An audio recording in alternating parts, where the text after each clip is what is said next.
आज की कक्षा में हम पढ़ेंगे प्रकाश का परावर्तन, जो कि हिंदी भाषी क्षेत्र के विद्यार्थियों और बिहार बोर्ड के बच्चों के लिए जो कि 10th क्लास में पढ़ते हैं उनके लिए उपयोगी सिद्ध होगा। आज के इस कक्षा को शुरू करने से पहले यानी कि प्रकाश के परावर्तन को समझने से पहले हम प्रकाश के कुछ मूलभूत सिद्धांतों को जानेंगे। प्रकाश के बारे में जानते हैं कि प्रकाश क्या है। तो प्रकाश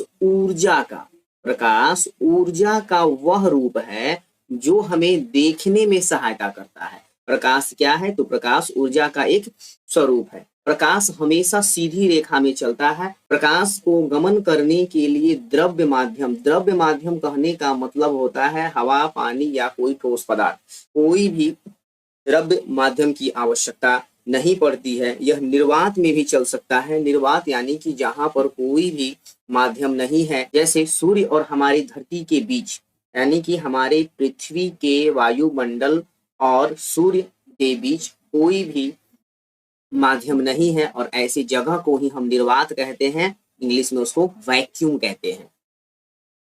प्रकाश का अगला जो गुण है वो है प्रकाश एक विद्युत चुंबकीय तरंग है। देखिए, प्रकाश एक विद्युत चुंबकीय तरंग है जिसकी वजह से ही वो निर्वात में चल पाता है।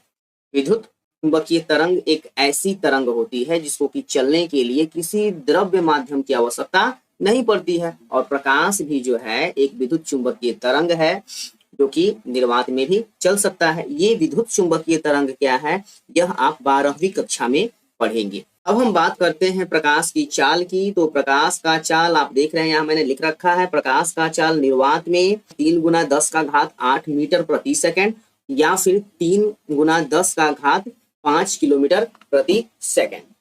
तो ये प्रकाश के कुछ गुण थे, इसके कुछ मूलभूत सिद्धांत थे। अब हम आते हैं अपने विषय पर और आज का हमारा जो विषय है वो है प्रकाश का परावर्तन। तो प्रकाश के परावर्तन को सबसे पहले हम परिभाषित करते हैं।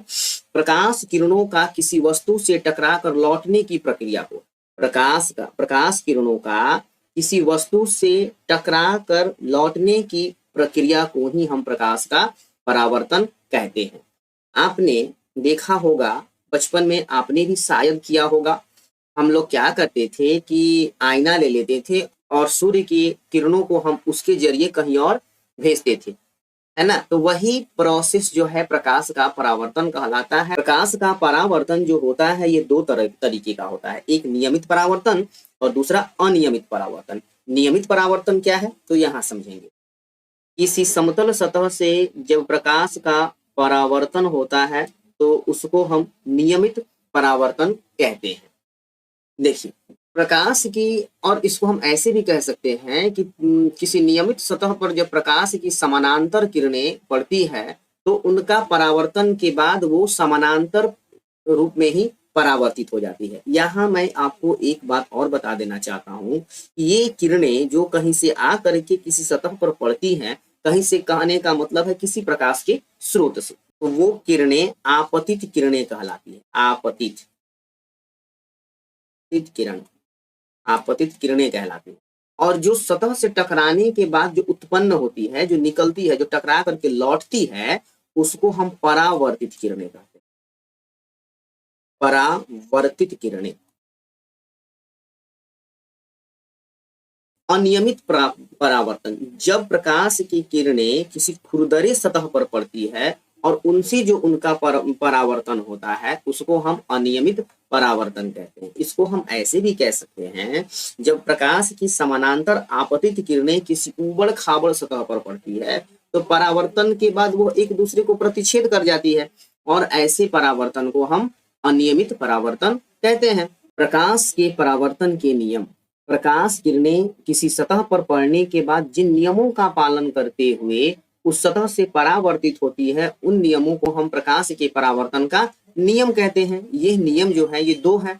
वो कौन कौन से? तो पहला नियम कहता है आपतित किरण, परावर्तित किरण तथा आपतन बिंदु पर खींचा गया अविलंब तीनों एक ही सतह में होते हैं।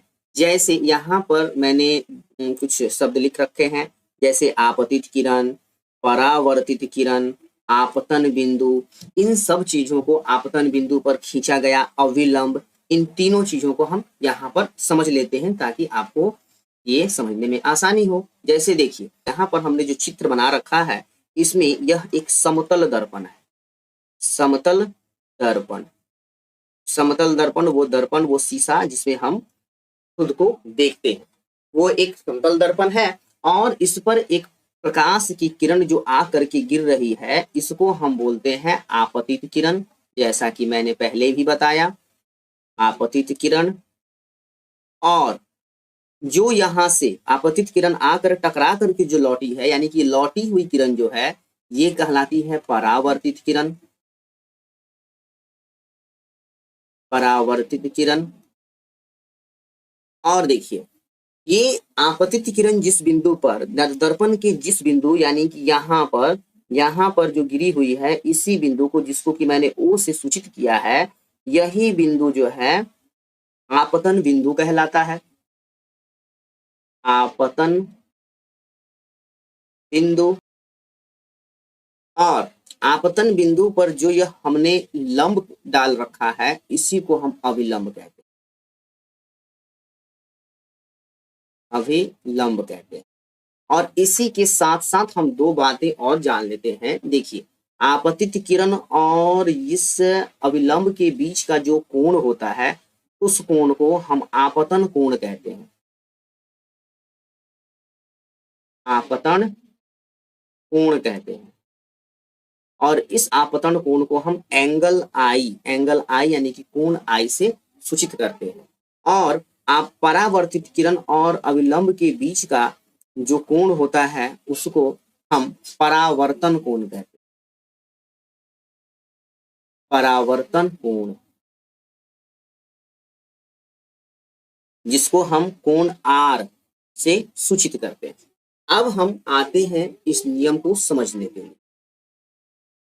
तो यहाँ आपने क्या देखा, प्रकाश के परावर्तन का जो दो नियम है, वो पहला नियम कहता है कि आपतित किरण, परावर्तित किरण तथा आपतन बिंदु पर खींचा गया लंब तीनों एक ही समतल में होते हैं। जैसा कि आपने यहाँ देखा, आपतित किरण ये रही, परावर्तित किरण ये रही और आपतन बिंदु ये बिंदु है जो कि तीनों एक ही समतल यानी कि इस दर्पण के एक ही समतल में स्थित है।